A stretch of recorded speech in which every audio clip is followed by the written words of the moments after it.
So anyway, the client gets an accepted offer and then calls Dave up to start talking to him about rates. And Dave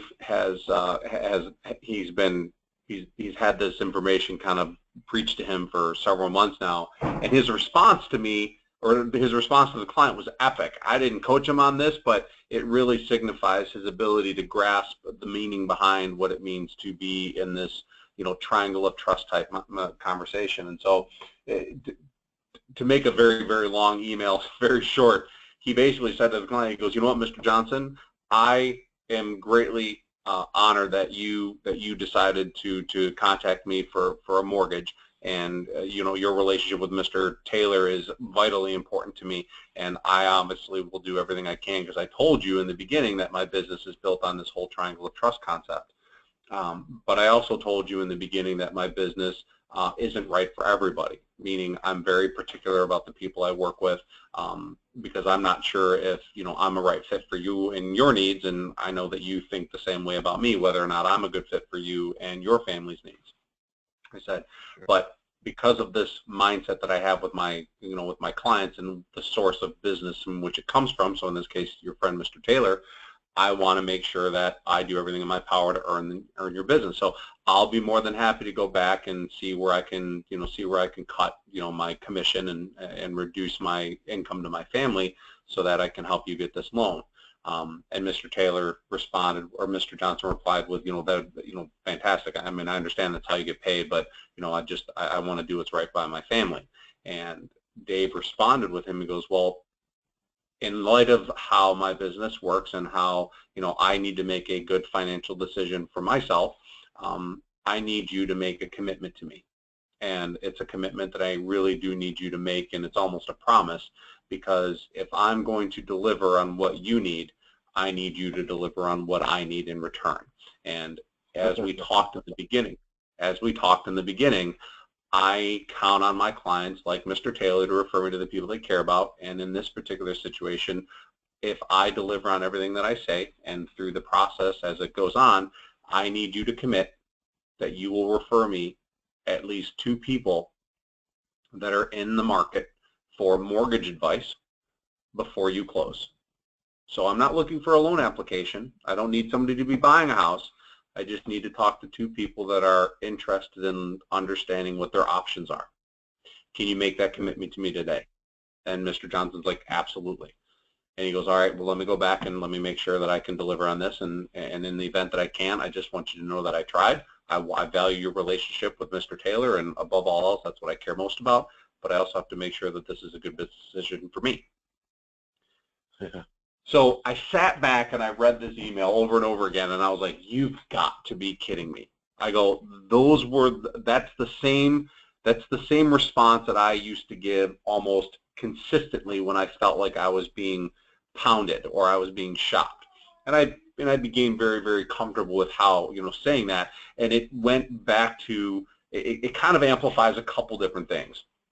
First off, if your client's the one talking to you about rates, then you haven't done a good enough job being a consultant, truly. Sure. Because rates are a conversation that you have to have, and that's something that needs to be addressed from the onset. Whether that rates will be determined once your home is, once we get the appraisal back, or rates will be determined once we understand what your credit profile is. And the discussion of rates are, we're not the cheapest, but we're also not the most, expensive. We're very competitive.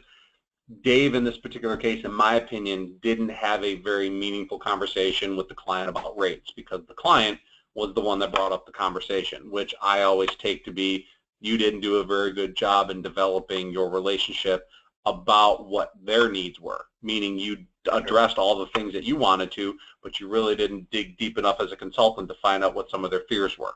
Does that make sense to you? Yeah, it does. Yeah, it does. If a client's calling you up on rates, it's because you have not addressed something that they have an issue with, that they have a fear against, or they have a challenge with, and so, or they have questions on. As a consultant, the number one goal is to get those all out of, get them all out on the table before they have a chance to ask you, because getting them out on the table first on your time just elevates your consultative skills. Does that make sense? Yes. Yes. But what he did in response was epic. It really was the antithesis of what most people do in those cases. When a client confronts you on rates, our first response is, oh crap, I'm going to get beat up, and we scramble to find the only dialogue that we know, which is to either match or beat the interest rate that the guy is using against us. Right.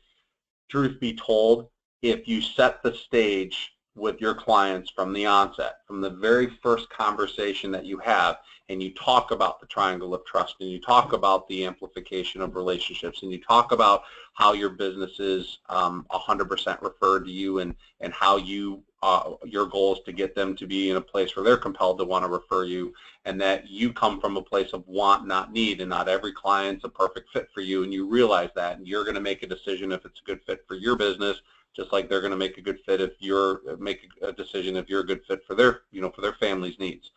All of those conversations that you have in the very beginning prepare you to have conversations like this when they arise. To me, I sat back and I'm like, yeah, Dave, you get it. You finally understand that this tool, this mindset, this approach really does give you a leg up to leverage the relationship in its fullest capacity. Now, it doesn't guarantee you he's going to get leads out of it. It doesn't guarantee you that he's going to get a closable deal out of it. But the moment you can get a person to give you a commitment verbally, and I don't mean just I will statement, it's a I commit, or I promise, or I assure you, or some type of language that we use as people, and it's more scientific than that because it falls into what's called NLP, neuro-linguistic programming, that when you make a promise to somebody, there's a value that you place on your word to people. And we don't ask for, I'm looking for a mortgage application. I'm more interested in talking to two people that are trying to figure out what their options are. Because at that point, you have the best chance to talk to somebody who's not just going to be shopping you against 15 other lenders. You know what I mean? Mm-hmm. So the whole message with that for me when I got that the other day was I was really impressed.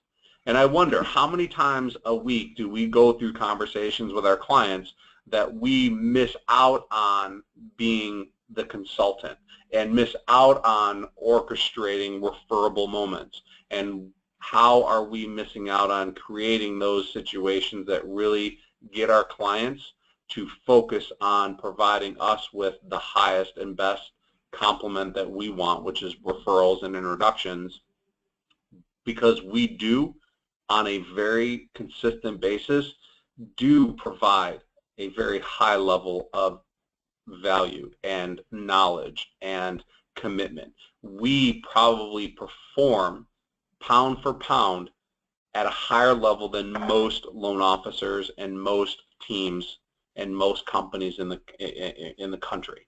You know, we don't experience growth the way that we have because we do things haphazardly, or we do things without a very clear value proposition that we have, whether it's Owen, Vincent, Kevin talking to the senior management, and then the senior management talking to the managers, and the managers talking to the teams, and the teams talking to the consumer or the or the branches.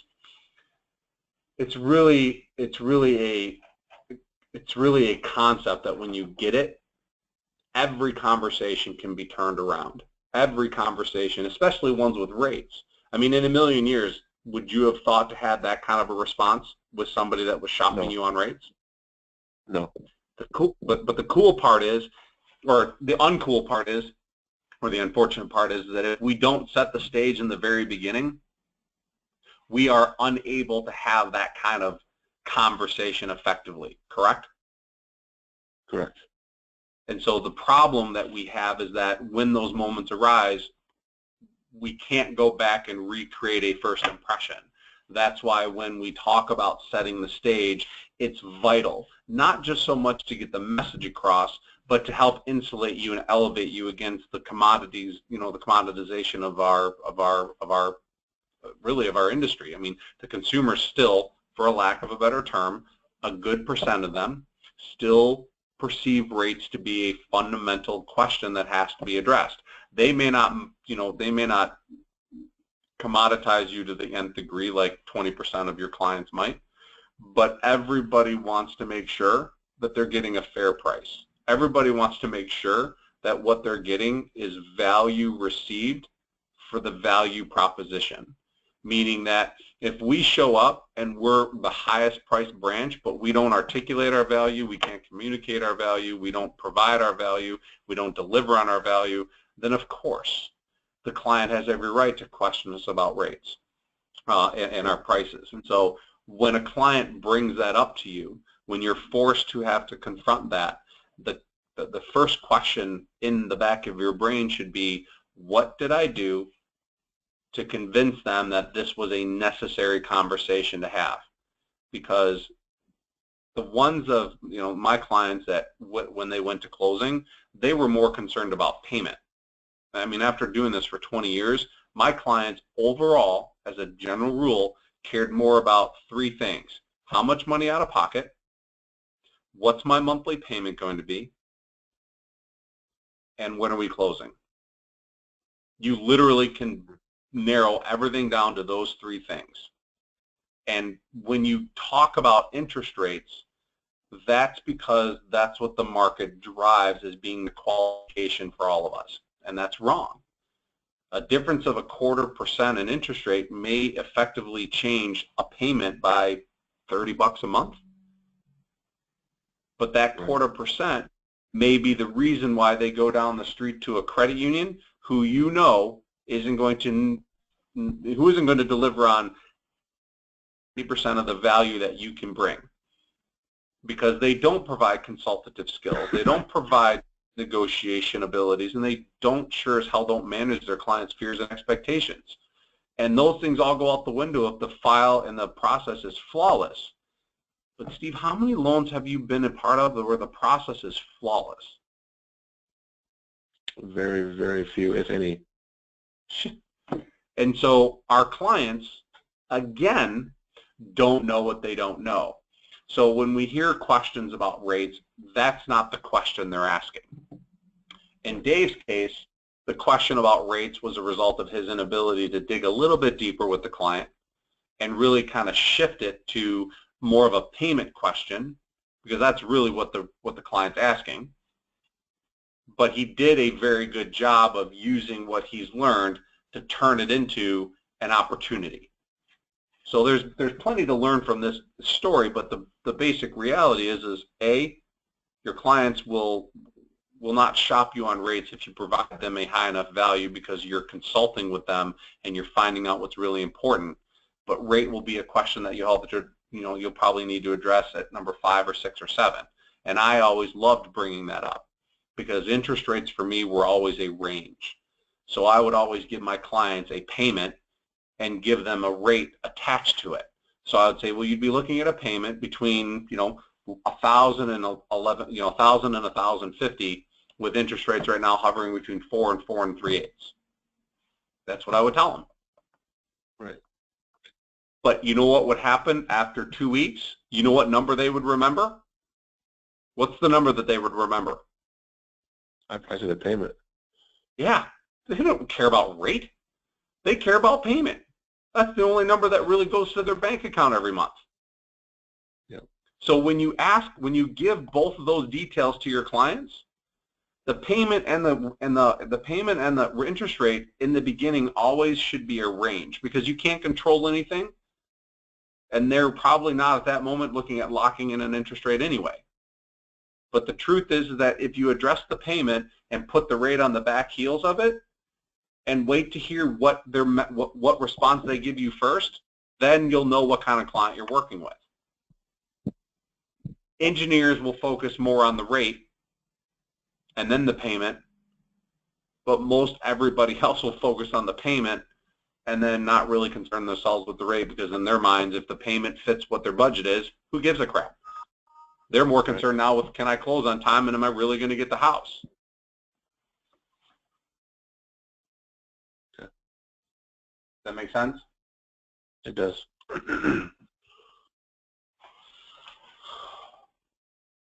That's my 2 cents for today. I love it. That's worth more than 2 cents.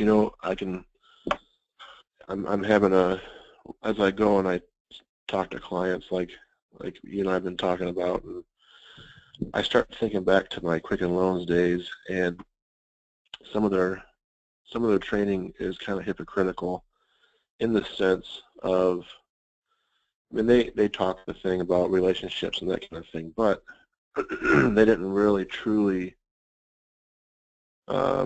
get into relationships, because they would teach us to, they called it ARPing, and you might know what that is. I don't know if you're familiar with that term, but basically it's just rebuttaling to the client's objections, and they would have these things that you would say if he said, well, I talked to my wife, blah blah blah. They were selling the client, and Right. anytime they got on the interest rate, they wanted us to pivot and and move on to something different. But as I think back to that, I'm like, that was kind of just smoke and mirrors, and you're not, which is why so many times Quicken Loans loses their clients. But does Quicken Loan collect an application fee before anything happens? No. Did you guys? No. No. Okay. Yeah. There's no fee. Okay. Yeah. I've heard mixed reviews about how their LOs work, the business and how they handle their clients. But the reason why there's so much turnover rate with their clients is because they don't have the skills to develop a relationship. They don't get paid enough to develop a relationship. You know what I mean? Correct. Yeah. Like on an average loan, I mean, I don't know what you made on an average loan in Quicken, but I guarantee you it's nothing compared to what you could make if you become your own hunter. You know what I mean? Yeah, it was tiered. It was based off of, like, when you wrote 0 to, let's say, I think it was like 0 to 10 loans, you got a flat rate. I mean, they didn't get paid. I mean, I'll be honest, like, I did really well. I killed it. I was well into 6 figures, like, a couple times over, but there was no true relationship there. It was, like I said, it was just smoke and mirrors. But why leave? If you're making that kind of money, why leave? The hours were unbelievable. Okay, there you go. There you go. So I never put less than 80 hours in a week. Never, not once. That was from my first day of orientation. Wow. Yep. And they didn't care. Like they didn't give two craps about me as a employee. And I mean, I missed my little boys' baseball games. I missed every one of them. I missed every school event. I missed everything. And my boss would sit there and look at me, and she'd say, you got to have your priorities. Your job comes first. And she had kids too, and she said, my kids come last. And I looked at that and I said, you know what? Wow. I mean, I was in the 200,000 range for gross, and I looked at my check and I looked at her and I said, you and this check is not worth it. Yep. I said, I can go make $20,000 and be happier than when I am here. Yep. So you bring a very, very real scenario. The information and the knowledge and the mindset, I guess really it's just a mindset. The mindset that I'm teaching you is how you can develop a balance in your life with people that want to work with you, enjoy working with you, and genuinely want to help you. And you can make that kind of money working 1/10 of the amount of time if you understand human relationships. I can tell you right now, closing 10 loans a month here, you can make a great 6-figure income, insane amount of money. And 10 loans a month, on average, might be 40 hours a week work if you're by yourself. And I mean a solid 40 hours a week work. But if you've got a team of people and your job is to originate and your job is to bring it in, and then somebody else skins it, somebody else processes it, somebody else underwrites it, and somebody else closes it, and all you have to do is manage it, that's not a 40-hour work week. It's not. So when I look at the other side of the equation, and I look at what these people who you're competing against, these other lending institutions that compete on rate, it's because they don't have the time, they don't have the energy, and they don't have the mindset to position themselves as being anything other than just a series of digits. And a lot of the consumers don't know what they don't know. And by the time things are, halfway through the process and the appraisal's ordered and shit hits the fan, by then they're stuck. And that's what I believe a lot of times happens with these bigger shops. They get you into the door, they get you seated, they give you a plate. It's not the food you ordered, it's not what you were really hoping for. By then it's so late, but you can't really do anything about it because by the time you switch gears, you'd lose everything. Exactly. And so, I became very passionate about this. Well, I mean, I'm sure you could tell I became very passionate about this mindset because I, like you, don't care about money. I mean, I care about money, but I don't make it my primary focus every day. I never did. I cared more about the people because I believed if you take care of the people, everything else will take care of itself. And that's true. One thing that they did have, right, they had a saying that said money and numbers follow, which it still rings true. I mean, they didn't do it right, but their ideology is right. Right. No, I agree with you. So what I'm hoping to do with you over the next several weeks and months or however long I get the pleasure of working with you, it's really just to create this, I want you to be one of the best hunters. I don't ever profess to be a Jeff Tufford. I never could originate that kind of volume. I never wanted to. That's was never my passion. I had years what I did really, really well. I mean, in the beginning, in the early 2000s, man, there were years that I closed 360 units. I mean, it was crazy. But the truth is that all of that production led me to the reality of I don't really want to work that hard.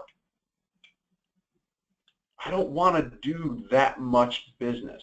It's not that important to me. So I decided I'd want to open up a company. When I realized after a couple of years that's not what I wanted to do either. What I loved doing was connecting with my clients and helping them out and getting them to refer me to the people they cared about because that to me was the jazz. That was what I found exhilarating.